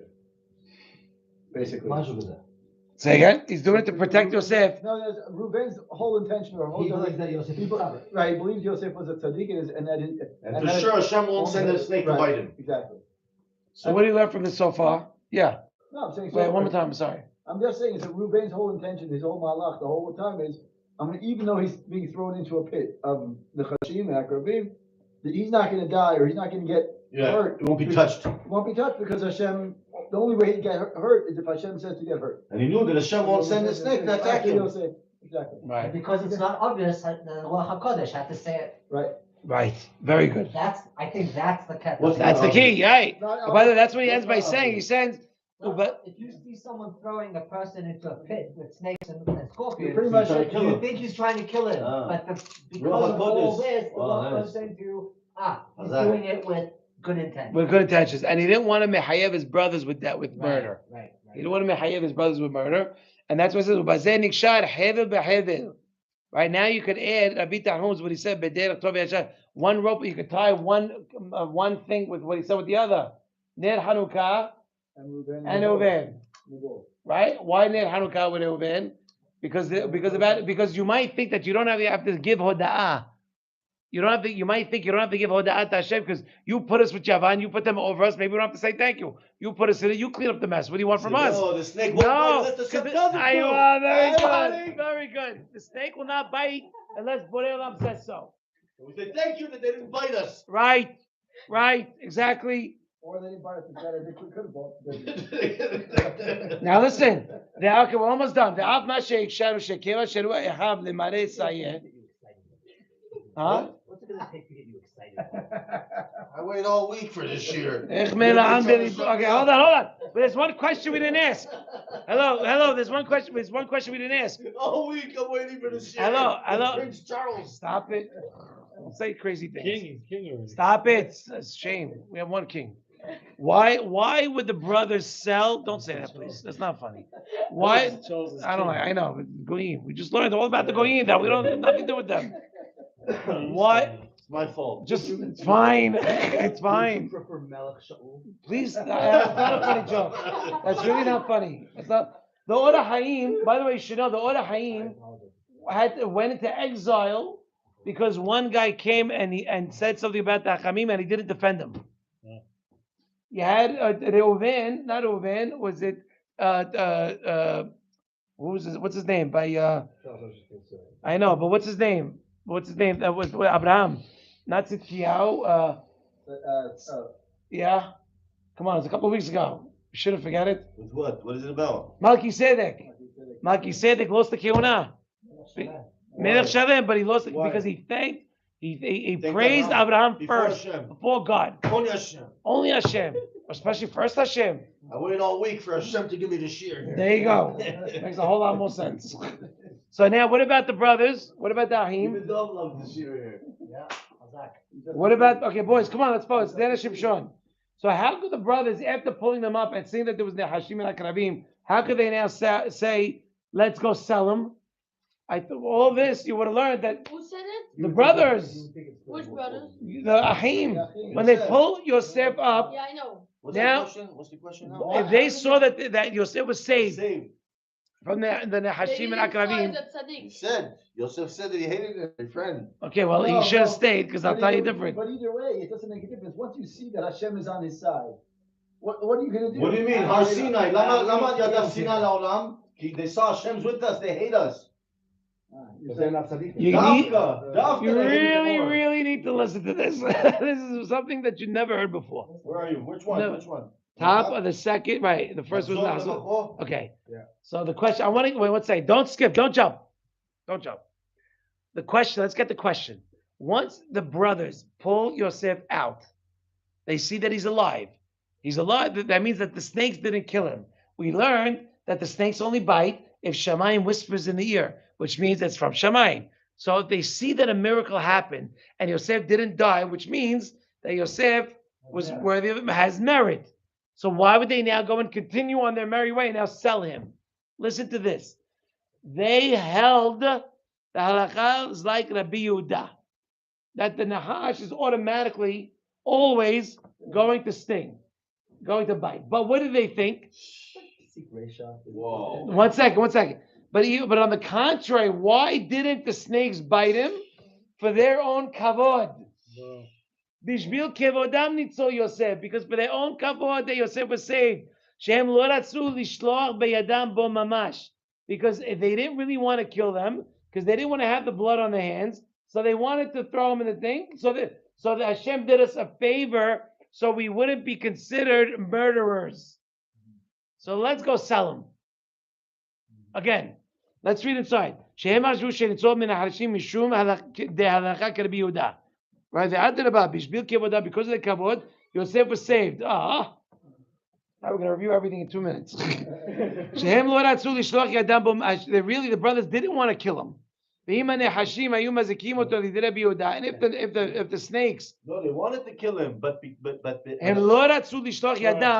didn't want to be. They didn't want to do it on their own. They didn't want to kill on their own.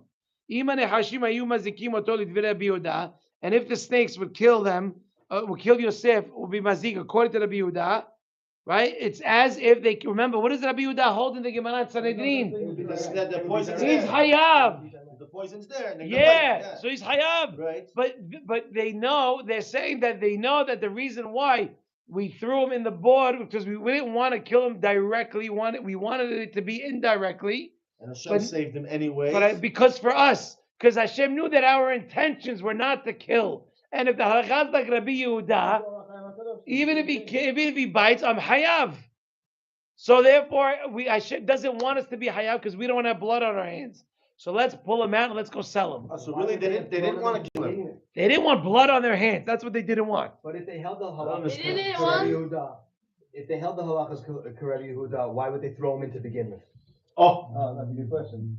If the halakha is like because If they hold according to Rabbi Yehuda, which They is the didn't want to snake do it bite directly. is direct. whoa. because once they pulled, very good question. Thank you. Very good question.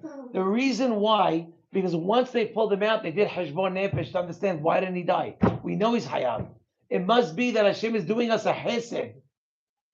That he doesn't want us to have blood, even though it's the right thing to do. Hashem doesn't want us to have blood on our hands. So they wanted to kill him. They wanted to kill him. Yes, Not directly. not directly. That's This is the the better of two evils. Pick your poison, as I say. So, but then once they pull him out, they see that he's still alive. Because they were baked in and they said. They that made a Chaim- Beidin. They went to they eat made a after. Beidin, They say it's Chaim Misa, but then they don't want it directly on their hands, so they said, okay, let him die in this also direct way without us seeing it. According to Rabbi Yehuda, we'll throw him in the pit. Okay. Right. Good In so other far. words, if Chas v'Shalom he would have died, they would say what? The halacha is like Chachamim and the snake had a chance. No, That's no, karma. no, no, no. It's not our fault. They didn't want. Look, they knew the halacha is he's got to go. Yosef is questioning the dynasty of our father, our grandfather, and our great grandfather, Yaakov, Yitzhak, and Abraham. That's you should know why. What he was. What's it called on? Even the Pshat of the Pasuk is Yaakov Avinu saying, "What your mother and I are going to be down Right. to you." What is Right, and if you look at the Rashi, Right. He said it out loud, but he was thinking like. he can't wait. He's waiting. She says, wait. He can't wait for it to happen. But the Ahim knew that Yosef had to die, so they didn't want to kill him with physical blood on hands. We'll throw him inside, even though it could be hayav. It's okay. But now that we pull him out, that we see that he's alive. Hashem's giving us even more hesed, and saying we don't want blood on our hands at all. So let's go sell him. That's the thinking of the brothers. I'm going to say it one more time. They know Yosef is hayav. Bedin, hayav. Good. They say they don't want to kill him because that's a kill. They're going to kill him, but it's not the right thing. Let's throw him in the board. You want to say they hold like Rabbi Yehuda? He'll still die, but it's just we won't have to see it. We won't have to do it. What? But then the fact that he came out alive.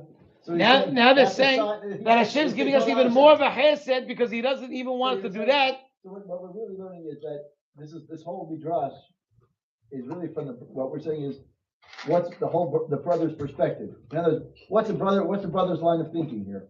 Why is it that we throw him into the well, first we're looking at the Reuven side. Right. Reuven side is we don't want to keep right the whole time. Originally his question was why Reuven why do we have to have Ruach HaKodesh for Reuven? Reuven's attention the entire time was good. No, right. It exposed, right. Right. The second, now we're looking at the other brothers and saying, what were the other brothers' intention? Their intention was what? Their intention was, we don't want to be direct killers. The first time we threw him in the pit, we thought it was going to be direct.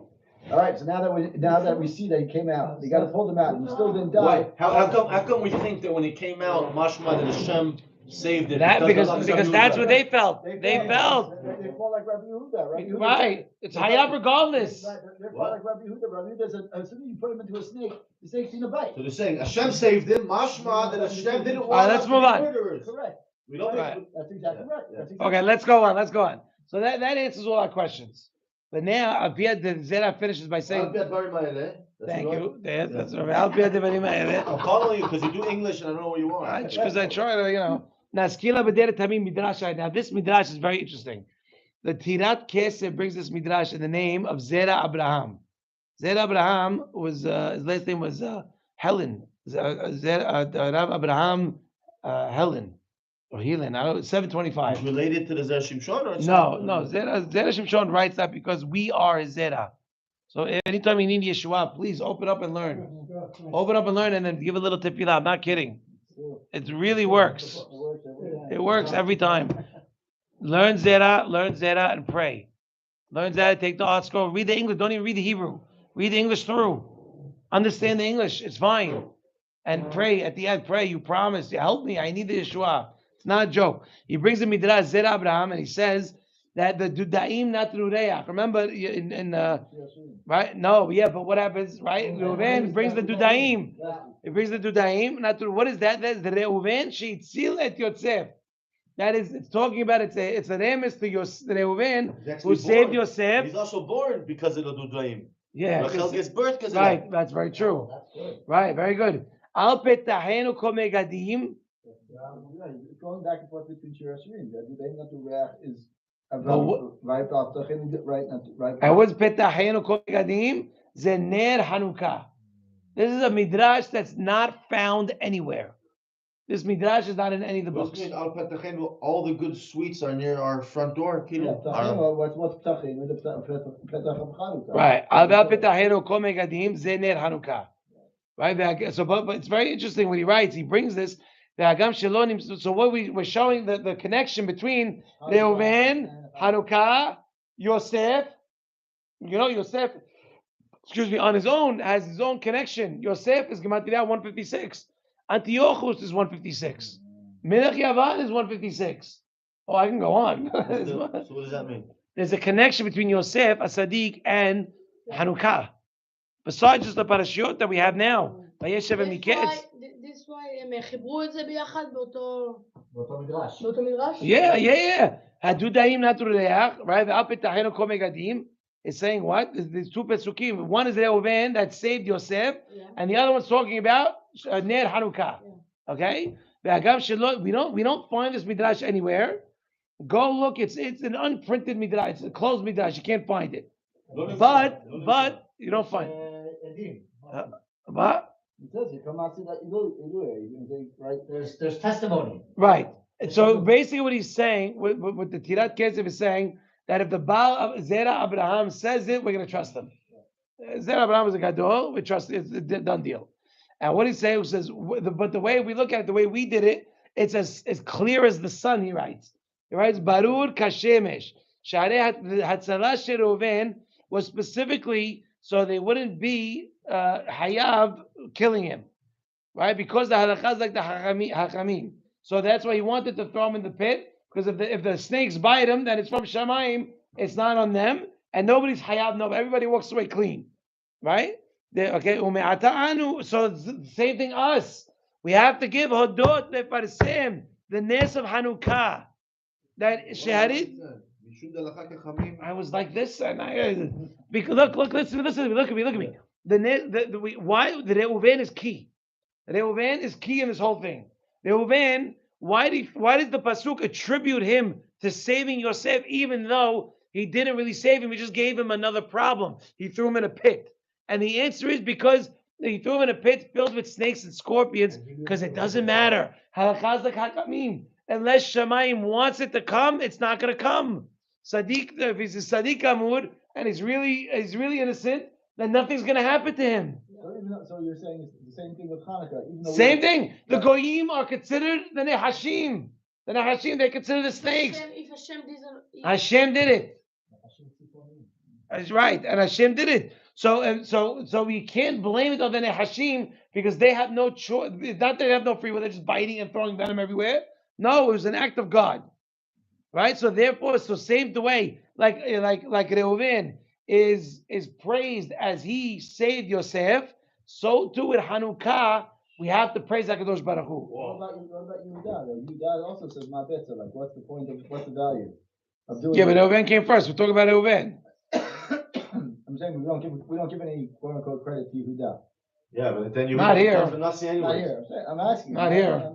Yeah, you're right. No, it's all about. That's why. By the way, that's why the Ruach HaKodesh has to come and testify for Reuven to tell the world there's real intentions. Right. Not to say I'm the firstborn. I don't want to deal with this headache because I'm the one that's going to pay for it. That's most of them the Right. Also, I mean, according to the Pshat, Reuven's plan was to save him and bring him back home to his father. That's what we're saying, right? That was to sell him and couldn't care less. Like, all right, well, we don't gain anything by killing him, but we're still not going to. By the way, you're missing the point. Why we're all missing the point?